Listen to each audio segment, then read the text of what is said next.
नमस्कार, आप देख रहे हैं की मीडिया। एक बहुत पुराना गाना है लेकिन आपने कभी न कभी सुना ही होगा। उसके बोल थे सैया दिल में आना रे आके फिर ना जाना रे। सैया दिल में आना रे आके फिर ना जाना रे। यह गाना गाने वाली महिला थी हिंदी सिनेमा की पहली प्लेबैक सिंगर शमशाद बेगम। तुम्हारी याद सताती है, दिया में आग लगाती है। पहले एक्टर्स अपने गाने खुद गाते थे और कैमरे के सामने ही गाते थे। शमशाद बेगम वो पहली गायिका थी जिन्होंने दूसरी एक्ट्रेसेस को अपनी आवाज दी। ये दुनिया का मजा ले लो, दुनिया तुम्हारी है। करीब 4000 गीत गाने वाली शमशाद बेगम का वो रुतबा था कि शुरुआती दिनों में लता मंगेशकर और आशा भोसले से भी इन्हीं की तरह गाने को कहा जाता था। कभी हार कभी पार लगाती रे नजर। ये अपने जमाने की सबसे महंगी गायिका थी। उन दिनों जब एक गाने के लिए सिंगर्स को 50 से 100 रुपए के बीच मिलते थे, उस दौर में शमशाद बेगम एक गाने के 1000 रुपए लेती थी। आके ये तो सब करते नशियां को संवारा करते हैं। कई फिल्म मेकर्स तो उन्हें अपनी फिल्मों के लिए अफोर्ड ही नहीं कर पाते थे। लेकिन क्या आप जानते हैं इन्होंने कभी संगीत की शिक्षा नहीं ली। इतनी बड़ी और फेमस सिंगर होने के बावजूद आखिर क्यों इनकी जवानी की कोई भी फोटो उपलब्ध नहीं है? पिता के किन शर्तों में आजीवन बंधी रही शमशाद बेगम? क्यों इनके गाने की कोई तस्वीर नहीं मिलती? जिसके घर में बैंड था गाना गाना, वहां से निकलकर कैसे शमशाद बेगम बन गई सदी की महान गायिका? कैसे नाबालिग उम्र में ही कर ली एक हिंदू लड़के से शादी? कैसे ये लाहौर को छोड़कर पहुंची माया नगरी मुंबई? कैसे शमशाद बेगम ने एक ऑफिस बॉय को बना दिया सदी का महान संगीतकार? कैसे एक हादसे ने कर दी इनकी जिंदगी बर्बाद? शमशाद बेगम ने किस मजबूरी में छोड़ी थी फिल्म इंडस्ट्री? जिंदा होने के बावजूद शमशाद बेगम को 6 सालों तक क्यों मृत समझते रहे लोग?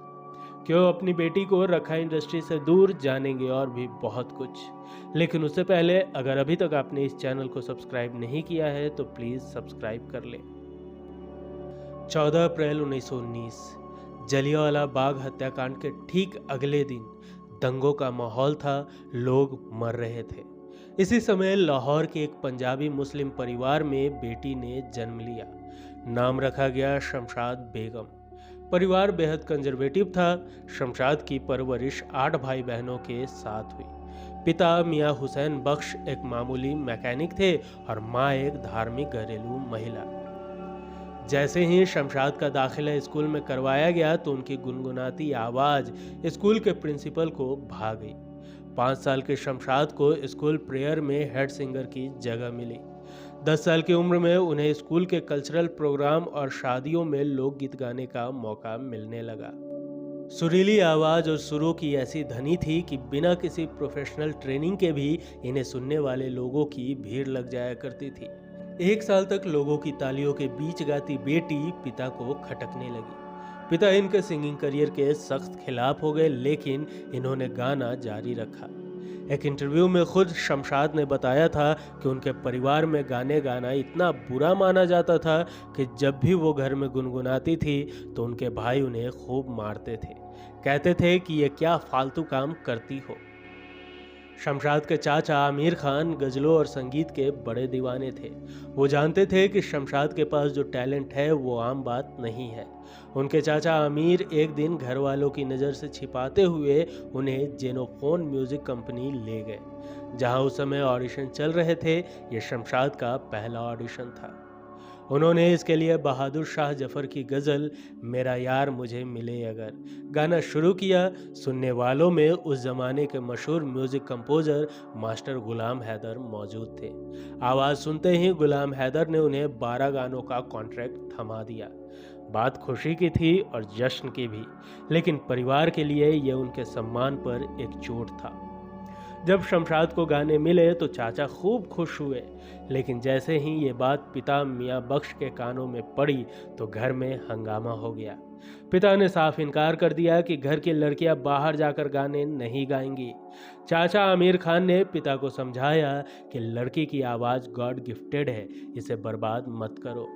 बात बन गई, लेकिन एक मुश्किल शर्त के साथ। शर्त थी कि शमशाद को बुर्का पहनकर ही गाना रिकॉर्ड करना होगा, किसी फंक्शन या पार्टी में शामिल नहीं होगी जिसे कोई उनकी शक्ल ना देखे।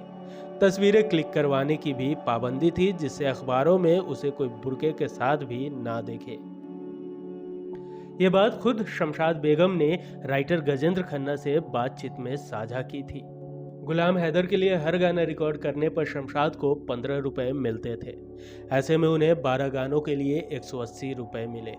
यह 1932 में बड़ी रकम थी। शमशाद ने इतनी खूबसूरती से गाने रिकॉर्ड किए कि उन्हें इनाम में ही 5000 रुपए मिले।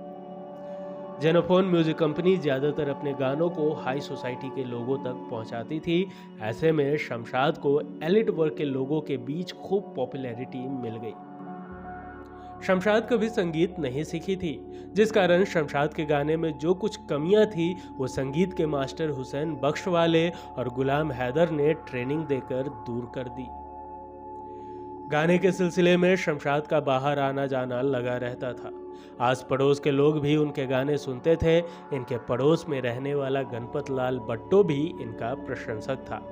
एक दिन दोनों की बात शुरू हुई, फिर दोस्ती हो गई, बातचीत का सिलसिला बढ़ा और फिर मोहब्बत हो गई। ये जानते हुए भी कि परिवार इसके लिए राजी नहीं होगा, शमशाद ने हिंदू गणपत से शादी करने का फैसला कर लिया। देश में पहले ही हिंदू मुस्लिम के बीच दंगे थे। सिर्फ धर्म ही नहीं बल्कि दोनों की उम्र में भी बड़ा फासला था। शमशाद महज 13 साल की थी और गणपत लॉ की पढ़ाई करने वाला एक नौजवान। यह वो दौर था जब 13 से 15 साल की लड़कियों की शादी करना आम बात थी। घर वालों ने शमशाद के लिए एक लड़का पसंद किया और दोनों की शादी तय कर दी। कहीं और शादी करना शमशाद के लिए मुमकिन नहीं था। ऐसे में उन्होंने घर वालों के खिलाफ जाकर 15 साल की उम्र में 1934 में गणपत से शादी कर ली। परिवार वाले खूब नाराज हुए, लेकिन शमशाद अपनी मर्जी से जिंदगी जीना चाहती थी। शादी के बाद दोनों ने अपने धर्मों के साथ ही जिंदगी जी। कुछ समय बाद शमशाद ने बेटी उषा को जन्म दिया। उसके बाद इनके घर वालों की नाराजगी दूर हुई। 1937 में शमशाद को लाहौर और पेशावर के ऑल इंडिया रेडियो में गाने का मौका मिला। हर घर तक इनकी सुरीली आवाज़ पहुंची और शमशाद फेमस होने लगी। फिल्म प्रोड्यूसर 30 के दशक के आखिर में शमशाद को अपनी फिल्म में हीरोइन बनाना चाहते थे। शमशाद को हीरोइन बनने के ऑफर से बेहद खुशी मिली, लेकिन फिर पिता इसके आड़े आ गए। पिता खूब नाराज हुए। घर में फिर हंगामे शुरू हो गए। जब शमशाद अड़ गई तो पिता ने धमकी दी कि अगर फिल्मों में गई तो उन्हें गाने की इजाजत भी नहीं दी जाएगी। पिता ने वादा याद दिलाया कि वो कभी कैमरे के सामने नहीं आएंगी। आखिरकार शमशाद को पांव पीछे खींचने पड़े। यही कारण रहा कि 1933 से 1970 के बीच शमशाद ने कोई तस्वीर क्लिक नहीं करवाई। इन्होंने पिता की शर्त पर बुर्का पहनकर ही रेडियो के लिए गाना जारी रखा। रेडियो पर इनके गाने इतने पसंद किए जाने लगे कि इनके गानों को फिल्मों में इस्तेमाल किया जाने लगा। 40 के दशक में रेडियो पर शमशाद के गाने सुनकर प्रोड्यूसर महबूब खान इतना इम्प्रेस हुए कि इन्हें मुंबई लाने की ठान ली। जब उनसे मिलने लाहौर पहुंचे तो पहला सामना पति से हुआ। महबूब खान ने शमशाद के पति गणपत से कहा कि अगर शमशाद मुंबई आने के लिए मान जाती है तो वो उन्हें वहां आलीशान फ्लैट, कार, आने जाने की सुविधा और हर जरूरी सामान देंगे। इतना ही नहीं, अगर कुछ लोग उनके साथ आना चाहे तो उनका खर्च भी वो खुद उठाएंगे। पति तो राजी हो गए, लेकिन पिता फिर अड़ गए। महबूब ने कहा, कब तक बेटी को कुएं का मेढक बनाकर रखेंगे, इसे समुद्र में छोड़िए। जब शमशाद ने भी जिद पकड़ ली तो पहली बार पिता को झुकना पड़ा। शमशाद के गाने 1941 के खजांची, 1942 के खानदान जैसी फिल्मों में इस्तेमाल हुए। खजांची में इन्होंने 8 गानों को आवाज़ दी थी। चीनी बिच पाके छल्ला, मेरा हाल वैख के, कान का दिया फासला इनके सबसे ज़्यादा पसंद किए गए शुरुआती गाने थे। 40 के दशक की बात है। सुरैया और मुबारक बेगम हिंदी सिनेमा में स्थापित गायिका थी। वहीं लता मंगेशकर और आशा भोसले अपना नाम बनाने की कोशिश में थी। शमशाद इतनी आला दर्जे की सिंगर बनकर उभरी कि दोनों से कहा जाता था कि इन्हीं की तरह गाओ। यह रिक्वेस्ट दोनों ने कई मौकों पर पूरी भी की है। गाना आएगा आएगा आएगा आने वाला लता मंगेशकर ने इन्हीं के स्टाइल में गाया है। आशा भोसले द्वारा 1948 की फिल्म मुकद्दर का गाना आती है याद हमको भी बेगम के स्टाइल में गाया गया था। कहा तो यह भी जाता है कि शमशाद बेगम के ब्रेक लेने के बाद ही लता मंगेशकर टॉप सिंगर बन सकी। शमशाद बेगम अपने जमाने की हाईएस्ट पेड सिंगर रही। यह हर गाने के 1000 रुपए लेती थी, जबकि उस जमाने में लता मंगेशकर की फीस 100 रुपए से भी कम हुआ करती थी। कुछ प्रोड्यूसर्स तो ऐसे भी थे जो शमशाद की भारी फीस से डरकर आशा और लता को गाने दे दिया करते थे। इनका गाना कजरा मोहब्बत वाला आज भी लोगों की जुबान पर रहता है। 1940 से 50 तक इन्होंने सी रामचंद्र, नौशाद, ओपी नैयर के साथ कई गाने दिए। तलत महमूद, केएल सहगल, मोहम्मद रफ़ी के साथ भी इन्हें डुएट गानों में आवाज देने का मौका मिला। एच डी बर्मन स्ट्रगल के दिनों में ही शमशाद से मिल चुके थे। जब इन्हें पहली बार बड़ी फिल्म 1941 की बहार में म्यूजिक कंपोज करने का मौका मिला तो वो सीधे शमशाद के ही पास पहुंचे। वे इतनी ज़मीनी शख्सियत थी कि एच डी बर्मन के नए होने के बावजूद उन्होंने निसंकोच गाने के लिए हामी भर दी। एच डी बर्मन के कंपोजिशन और शमशाद की आवाज़ से मिलकर गाना बना सैया दिल में आना रे आके फिर ना जाना रे। इस गाने की पॉपुलैरिटी किसी से छिपी नहीं है। फिल्मिस्तान स्टूडियो में गाना गाते हुए एक बार शमशाद की मुलाकात किशोर कुमार से हुई। उस समय सब उन्हें अशोक कुमार के भाई के नाम से जानते थे। ढीले ढाले कपड़े पहने किशोर ने जब गाना गाया तो इन्होंने बुलाकर कहा था, एक दिन तुम अपने भाई को भी पीछे छोड़ दोगे। हुआ भी यही। Shamshad all India radio Lahore की जानी मानी सिंगर थी। उस समय नौशाद वहीं पर ऑफिस बॉय थे। सिंगर्स का ख्याल रखते थे। हालांकि वो खुद भी संगीत के बड़े जानकार थे और पहचान बनाने के लिए संघर्ष कर रहे थे। कुछ समय बाद नौशाद भी संगीतकार बन गए। जब नौशाद को फिल्म मंगू में एक गाना कंपोज करने का मौका मिला तो वो सीधे शमशाद के पास पहुंच गए और उनसे गाने की गुजारिश की। पहचान पुरानी थी तो शमशाद मान गई। फिल्म के गाने मोहब्बत दिल के बस इतने से अफसाने और ज़रा प्यार कर ले बाबू जबरदस्त थे। 1944 से 1955 तक शमशाद सबसे ज़्यादा फीस लेने वाली प्लेबैक सिंगर थी। राज कपूर फिल्म आग में शमशाद बेगम से गवाना चाहते थे, लेकिन शमशाद की फीस ज़्यादा थी तो वो उन्हें अफोर्ड नहीं कर सके। शमशाद और पृथ्वीराज कपूर अच्छे दोस्त थे तो शमशाद कम फीस में ही राजी हो गई थी। 1955 में शमशाद के पति गणपत लाल बट्टो एक रोड एक्सीडेंट में चल बसे। पति की मौत से शमशाद ऐसी टूट गई कि उन्होंने हमेशा के लिए गाना छोड़ दिया। ये वही थे जिन्होंने हर एक कदम पर इनका साथ दिया था। शमशाद एक बड़ी हस्ती थी, लेकिन उनकी पहली प्रायोरिटी उनका परिवार ही था। बुरी तरह टूट चुकी शमशाद ने ज़्यादातर लोगों से मिलना जुलना छोड़ दिया और पूरा ध्यान बेटी की परवरिश में लगाया। गाने के जो भी ऑफर घर आते थे शमशाद उन्हें ठुकरा देती। नतीजा ये रहा कि इनके ठुकराए गाने लता मंगेशकर के पास जाने लगे, जिससे उन्हें स्टार सिंगर्स में जगह मिली थी। 1 साल तक शमशाद दुनिया की नज़रों से दूर रही, लेकिन जब महबूब खान को खुली आवाज़ वाली सबसे बेहतरीन फीमेल सिंगर की ज़रूरत पड़ी तो वो बिना कुछ सोचे सीधे उनके पास ही पहुँचे थे। 1957 की फिल्म मदर इंडिया के लिए महबूब को नरगिस पर जमने वाली आवाज़ चाहिए थी। शमशाद ने खूब इनकार किया, लेकिन जीत महबूब को मिली। जब शमशाद ने करीब 1.5 साल बाद सफ़ेद साड़ी में पहुंचकर गाना पी के घर आज प्यारी दुल्हनिया चली गाना रिकॉर्ड किया तो रिकॉर्डिंग स्टूडियो में मौजूद हर एक शख्स की आंखें नम हो गई थी। इस पर शमशाद ने कहा था, मैं एक आर्टिस्ट हूँ, रोने के लिए तो सारा दिन सारी रात पड़ी है। इस फिल्म के गाने दुख भरे दिन बीते रे भैया, होली आई रे, पी के घर आज प्यारी दुल्हनिया चली बड़े हिट साबित हुए। इन्होंने अपने सिंगिंग करियर में करीब 6000 गाने गाए। फिल्म मुगले आजम में गाया हुआ इनका गाना तेरी महफिल में भी खूब पॉपुलर हुआ था। अपने आखिरी इंटरव्यू में शमशाद ने कहा था, मैंने कभी किसी से काम नहीं मांगा।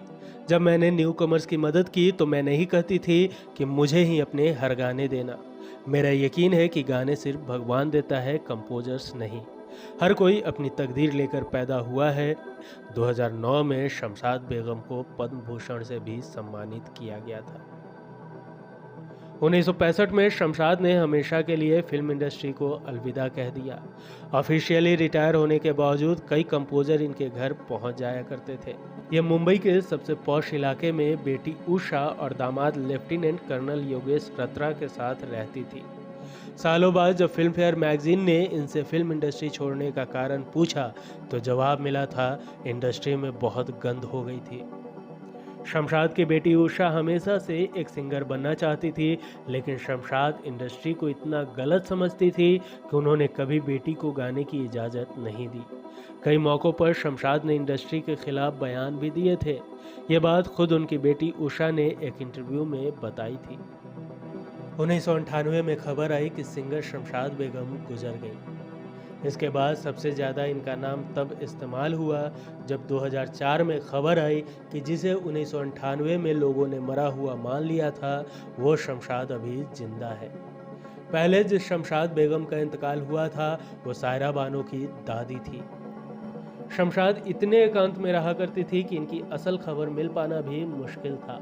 हुआ भी यही जब 23 अप्रैल 2013 को 94 वर्ष की उम्र में इनका असल में निधन हुआ तो कम लोगों की मौजूदगी में ही इनका अंतिम संस्कार कर दिया गया। शमशाद बेगम की बेटी के अनुसार वो हमेशा से चाहती थी कि मेरे अंतिम संस्कार के बाद ही मेरे जाने की खबर लोगों को दी जाए। इनकी मौत पर तत्कालीन प्रधानमंत्री डॉक्टर मनमोहन सिंह ने कहा था, उन्होंने अपनी मोहक आवाज़ से सभी संगीत प्रेमियों का दिल जीता है। वो एक्स्ट्रा ऑर्डिनरी टैलेंटेड और योग्यताओं वाली आर्टिस्ट थी। जो गाने वो पीछे छोड़ जा रही हैं वो सालों साल याद रखे जाएंगे। इस महान आवाज़ को की मीडिया की तरफ से सत सत नमन। दोस्तों, आज का एपिसोड आपको कैसा लगा हमें कमेंट कर जरूर बताएं। वीडियो पसंद आई हो तो एक लाइक जरूर करें। मिलेंगे अगले एपिसोड में फिर किसी दिलचस्प किस्सों के साथ। तब तक के लिए नमस्कार।